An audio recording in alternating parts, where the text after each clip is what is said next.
31-декабрда былтыркы жылы урматтуу президентибиз Садыр Кожоевич коррупцияга каршы күрөшүү мыйзамын күчөтүү боюнча мыйзамга өзгөртүүлөр, толуктоолорго кол койду. Ошонун негизинде мындан ары ошол мыйзам менен жашайбыз. Мыйзам күчүнө 21-январда кирет. 21-январдан баштап мамлекетибизде эгер кайсыл бир мамлекеттик органдын кызматкерлери коррупциялык элементтер менен шектелип колго түшүп же болбосо ошол жоопко тартыла турган болсо, мыйзам катаал жазаларды карап атат. Коррупциялык кылмыштарга шектелген адам соттун чечими менен сөзсүз түрдө түрмөгө камалат.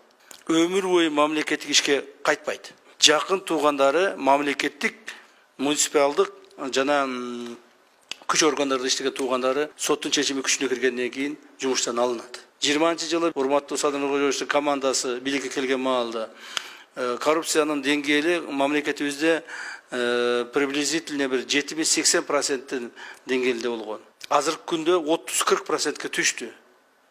Биз ушул деңгээлди 5-10%ке чейин түшүрүшүбүз керек. Ошондуктан мен сиздерден дагы бир жолу суранып кетемин. Эч кимиңер бир ушул мыйзам негизинде бир жабыр тартып калбасаңар керек экен деп силерден өтүнөм дагы, анан Кудайдан тилеймин.